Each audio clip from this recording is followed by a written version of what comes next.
Hoy es el Día Mundial contra el Trabajo Infantil y recién ahora ya estábamos poniéndonos a discutir por fuera de cámara un montón de cifras y cosas que impactan, la verdad. Les comento, en Uruguay las últimas cifras son del 2010 e indicaban que por lo menos un 11,6% de niñas, niños y adolescentes trabajaban. Eso seguramente aumentó con la pandemia si nos regimos por datos de la mayoría de países del mundo. Estamos hablando de datos del 2010. Fernando Olivera es psicólogo y es el director del programa Cardal, que a través de un convenio entre la Asociación Civil CIPUS y el INAU trabaja justamente en la prevención y erradicación del trabajo infantil desde ya hace 23 años. Con él vamos a estar conversando sobre esta temática y ya le damos la bienvenida con un fuerte aplauso. Muchas gracias. Fernando, muchas gracias acá. Primero este aplauso va por 23 años de trabajo y también por venir y compartir con nosotros toda esta data, y hay un montón de cosas que tenemos ganas de saber de la actualidad. Bien, primero que nada, muchas gracias. Bueno, gracias por abrirme la puerta, por poder discutir, plantear, replantearnos una temática tan compleja que atraviesa todo el país. No es una realidad solo montevideana, es una realidad que también está en los ámbitos rurales, está en las fronteras territoriales terrestres uruguayas, en las zafras turísticas. Bueno, es un tema bastante, con muchas aristas y muy poco visible. Yo te quería, para arrancar nomás, para desarrollar el título de trabajo infantil, porque yo creo que de repente hay veces esa línea en que parece que está trabajando pero no está trabajando. Bueno, como hagamos una definición de trabajo infantil. Bien, sí, es una línea muy, ¿no? Muy delicada. Está ayudando en casa. Sí, él está ayudando, sí, son palabras que muchas veces se utilizan. En realidad, es toda actividad que desarrollan los niños, no tiene por qué haber remuneración económica, eso es lo primero que hay que hacer. Porque siempre vinculamos el trabajo a la remuneración económica y, por ejemplo, omitimos todo lo que es el trabajo infantil doméstico y el trabajo con cuidado, que a su vez, si lo atravesamos con cuestiones de género, obviamente las niñas y las adolescentes son las que mayor lo llevan adelante. Entonces, la definición de trabajo infantil que más hemos acordado no es una definición que tampoco sea tan clara. Es toda actividad que desarrolle un niño o niña o adolescente que lo saque de su ser niño. La verdad, la última encuesta, esta de 2010, habla de que hay niños que están 16 horas en situación de trabajo infantil. O sea, estamos hablando de que concurren a una escuela 20 horas y están 16, promedio 16 horas semanales en cuestión de trabajo infantil. El dato que vos planteás de la encuesta 2010, un gran problema, no tenemos actualizados datos. Primer gran problema, ¿no? No hay nada post pandemia. El dato que vos das, que ustedes plantearon al principio, del 11 y pico %, primero que se habla que hay un subregistro del fenómeno. Claro. Un subregistro en 2010. Ya en 2010 había un subregistro. Sí, y reconocido por todo el mundo. Y a su vez no integraba lo que era el trabajo infantil doméstico. Si lo integramos, se suman que llegamos al 15 y pico %. O sea, pasamos de 60 y pico de mil niños a 85.000 niños, niñas y adolescentes del Uruguay en trabajo infantil, habiendo un subregistro. Hay una cosa que se dice un poco, ¿no? Que es como para sacarlos de la calle, sí. Que se queden cuidando a los abuelos, que se queden no sé qué, pero en realidad la solución no... Es una condena. ¿No? Sí, muchas veces lo que planteamos es que es eso, que muchas veces lo que se plantea como alternativa o solución a un problema es la condena. Porque obviamente se toma como en no estar en la calle, no estar en las drogas, no estar en determinado. Y la verdad es que ese tipo, como el trabajo infantil muchas veces está ligado a las tareas familiares, entonces queda más invisibilizado. Queda como parte de que en eso, lo que hablábamos al principio, va como acompañando. Claro. Entonces, claro, pero el acompañar muchas veces es terminar ejerciendo una tarea que no corresponde o sustituyendo una tarea de un adulto. En tema cuidados, claramente, ¿no? En ferias, bueno, en cualquiera otra de las actividades que desarrollan, en recolección, reciclaje, mendicidad, un montón de aspectos. Esa es una de las aristas, tiene muchísimas más, pero sí, esa es una de las que es un grave problema, porque está en la cultura del Uruguay, en la estructura de trabajo del Uruguay, en cómo pensamos el trabajo como alternativa, como salida, pero nos olvidamos de quiénes lo están llevando adelante. Entonces se borra todo. Hay niñas que pasan de niños a adultos. O sea, salen de una escuela Y al poco tiempo borraron toda la adolescencia, juventud, todo. Se borra todo. Ay, perdón, no. Ay, porque hay algo que está dentro de la familia, ¿no? Sí, está atravesado culturalmente, Claro. a todos nos atraviesa. Realmente, a ver, tomar una dimensión del trabajo infantil y no replantearnos estructuralmente qué es el trabajo, cómo impacta el trabajo en nuestras familias uruguayas, obviamente no tiene sentido. Y a su vez, en la pobreza, que a su vez genera mayores consecuencias. El trabajo infantil no está solo vinculado a la pobreza, pero obviamente en la pobreza donde tiene las peores consecuencias. Claro. Entonces, hay que, y a su vez si no trabajamos con la familia, si no nos replanteamos, no nos cuestionamos con la familia, también sus historias de trabajo infantil. Porque para muchas familias la alternativa fue el trabajo. Entonces lo ven también como una alternativa. Lo ven como algo que está bien. Como una que salida, sí. Sin cuestionarse muchas veces las condiciones en las que terminan trabajando y a los tipos de trabajo que acceden. ¿Cómo atraviesa, perdón, porque lo primero que hablamos estos datos del 2010 y después estamos en 2023, silencio. Yo creo que desde la casa lo primero que decís es ¿qué pasó en todo ese periodo? ¿Por qué no hay más registros? Los por qué no tengo la respuesta. Claro. Supuestamente iba a integrar en el censo 2023, que en realidad era un censo 2020, que se ha ido posponiendo por la pandemia, no estuvo integrado al censo. Y hay algunas, hoy estuve leyendo en algunos medios, que desde INAU se plantea que sí va a haber un censo, que se va a hacer específicamente un censo por esta situación. Perdón porque es llamativo la cantidad de tiempo nomás. Sí. Desde muchas organizaciones, yo integro varios colectivos, el cual estoy en la plataforma de Infancias y Adolescencia, integro el Comité de los Derechos del Niño del Uruguay desde CIPUS, nos estamos replanteando una cantidad de estos aspectos también con otras cifras. Claro. Necesitamos datos más actuales y más actualizados y más dinámicos sobre la realidad. La realidad post-pandemia cambió mucho. Y necesitamos ese tipo de datos, necesitamos actualizar, necesitamos ver si los proyectos que estamos llevando adelante desde las diferentes políticas públicas que se están desarrollando tienen que ver con la realidad desde las cuales estaban pensados. Claro. Nos tenemos que recuestionar, replantear. Tiene que estar en agenda política, tiene que estar en agenda social y en agenda académica. Este tema debe ser tomado por algunos de los servicios universitarios del país y podernos cuestionar, podernos interpelar, podernos repensar. Tenemos que pensarlo desde otro lado, con otras herramientas. Recién hablábamos fuera de cámara un poco.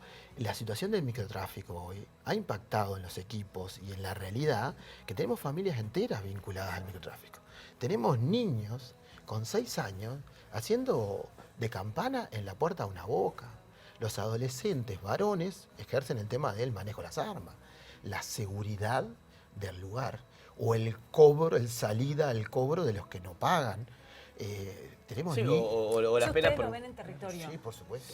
Tenemos lamentablemente, al principio de la pandemia, mataron a una niña del proyecto, una bala perdida, en el 2020. Sí. La niña que estaba... La niña de sí. Que fueron a una casa de un vecino a cobrar las que debían y le dispararon y mataron una niña del proyecto. Sí. No, y pienso en las penas también del microtráfico, que desarman y dejan niños sin padres, esos sin son madres. los que llegan a los medios. Tenemos una cantidad de situaciones en el territorio que no llegan. No nos llegan a los proyectos sociales que estamos trabajando con esta realidad, mucho menos a los medios. En nuestras recorridas se ha vuelto habitual el relato de familias que plantean que a las 6 de la tarde se tienen que cerrar porque no pueden salir por balas. Nosotros estamos en un proyecto que está en La Unión. Villa Española ha tenido unos graves problemas de seguridad o de inseguridad en este tiempo. Hay familias que nos plantean que no se sienten seguros de mandar a sus niños ni a las escuelas, ni al proyecto, ni al programa. Porque en los horarios han sucedido cosas frente a una policlínica, cerca de una escuela, en el barrio donde circulamos. O sea, sí. ¿Y ustedes en el programa qué es bien lo que hacen? Bueno, nosotros en el programa es un programa bastante exigente, intenso, tiene como varias patas.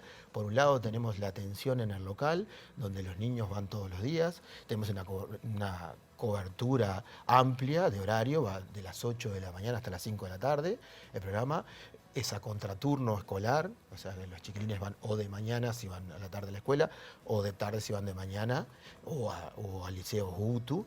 Ahí cubrimos necesidades desde las alimenticias, desayuno, almuerzo, merienda. Después hay una serie de espacio pedagógico, talleres de música, talleres de teatro, talleres de plástica, educación sexual integral, convivencia. Y después tenemos toda la parte de intervención familiar, donde tenemos un área jurídica, tenemos un área psicosocial con psicólogas y trabajadoras sociales, tenemos el área de reconversión laboral, y trabajamos en todas las redes del territorio. O sea, es un programa con una cobertura bastante amplia. Por suerte, tenemos todos esos recursos por el fenómeno que trabajamos. ¿Y en territorio ven el tema de la explotación sexual? Sí. Lo que pasa es que en no el territorio datos. no podemos dividir todas las problemáticas que nos atraviesan. Nosotros tenemos la mirada o la perspectiva del trabajo infantil, ¿tá? Que somos de los pocos proyectos que la tienen. Pero en el territorio no dividís a la hora de los temas de salud mental, explotación sexual, violencia. Tenemos un montón de temas que sí, familias que están vinculadas al microtráfico y el tema de la explotación sexual vienen de la pila a veces de la mano. Claro. Sí, claro. El consumo y la prostitución en algunos aspectos también. Entonces, estamos hablando más grandes, pero en más chicos hay cuestiones de explotación sexual abiertos. No sé, es un tema realmente con muchas aristas. A veces, y no estamos incluso tocando desde la familia. Y sí, porque también las familias integran nuestras cadenas de explotación muchas veces. Claro. Entonces, responsabilizar, sí, hay una familia responsable atrás. Culpabilizarla a la familia, no. Pero sí, hay una ausencia de recursos muchas veces en los territorios que nos permitan replantear algunas cuestiones. Y a su vez nos faltan abordajes más integrales. Nosotros planteamos situaciones del microtráfico o de los miedos de familias que no están vinculadas al microtráfico, pero que sí quedan en el medio de algunas disputas territoriales, que no pueden salir del lugar, que deberíamos poder garantizarle que salgan del territorio, por lo menos. Repensar, tiene que ser abordado desde lo educativo, desde la salud. Necesitamos un plan de salud integral para toda la infancia y adolescencia. Debe ser un tema, no solo de salud mental, un plan integral. Nosotros tenemos situaciones de chiquilines que con el tema de la pandemia no fueron 2 años a la escuela. Tienen 7 años, unas dificultades tremendas. Entender lo que hablan, pero es un trabajo enorme. Desde ahí para adelante comprender un montón de aspectos que quedaron totalmente por fuera. Porque sí, la pandemia hubo alguna gente que la pudo sortear desde la conectividad y otra gente quedó totalmente por fuera. Clarísimo. Por eso es un tema sumamente... No quiero... No, pero está bien, es un tema para seguir. Sí. Ahora, digo, feliz de que Uruguay salga campeón del mundo, una cosa que en nuestra generación lo vimos en algún cuadro de fútbol, alguna cosa. Pero hay que repensar algunas cosas que están vinculadas o están pasando en el fútbol infantil y juvenil.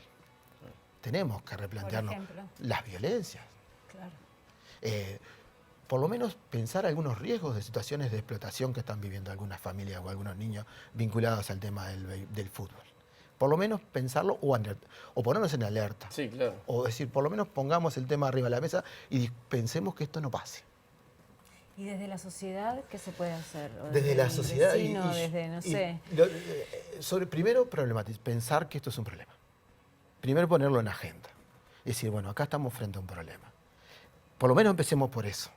Y después, yo creo que a partir de ponerlo en agenda, se puede discutir en diferentes espacios. Esta oportunidad de poder venir a un programa y poder charlarlo y poderlo discutir desde otro ámbito, me parece una de las herramientas para poder acercarnos a la gente, a que también la gente pueda decir, sí. En realidad lo que nos pasa es que cada vez que hablamos del tema, esto. Todo el mundo dice, sí, tal cosa, a mí me pasó tal Sí. cosa.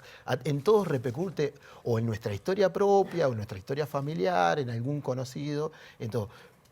Pero la maquinita sigue igual. Sí, sí, claro. Eso, ponerlo en agenda sería el principal tema. Y después, la academia. Y datos, ¿no? Datos. La academia. Y la academia. Yo soy egresado de la Universidad de la República y soy fiel defensor de que lo académico tiene que estar más ligado a la realidad social uruguaya. Y en las infancias son una pata fundamental. Excelente. Sí, no sé. Obviamente el compromiso político es ni hablar. Sí. Ni hablar. Son quienes ponen el foco en qué política pública desarrollan y dónde están los presupuestos. Ni hablar. Pero bueno, desde La academia aportaría desde como desde el lado de las investigaciones. Totalmente. Que se genere un observatorio de la infancia, sobre infancia, con datos de la realidad actual de la infancia. En la Universidad de la República. En los ámbitos que de la sociedad civil tenemos mucho para aportar también.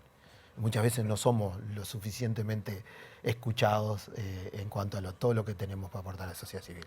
Estos espacios, la plataforma de infancia y adolescencia, el comité, tienen muchas cosas para decir. Fernando, muchísimas gracias. Es un tema que... Sí. es Pasa, lo extenso, hablamos. profundo, lo estamos pasando por arriba, pero bueno, por lo menos para que se sepa hoy lo que está pasando, que no hay datos, que los datos son desde 2010 recién. Bueno, todo el tema de estos nuevos, todo el tema del microtráfico, que es bastante nuevo, creo yo, en esta O por lo menos se sociedad. potenció con la pandemia también, sí. se ganó terreno ahí. De los niños trabajando ahí. Bueno, gracias a ustedes y espero ha sido un granito de arena para esta discusión que Por nos supuesto. merecemos. Fer. sin duda. Ojalá te Muchas tendremos gracias, de Fernando. vuelta para poder seguir desarrollando un poco más. A las órdenes cuando quieran. Dale.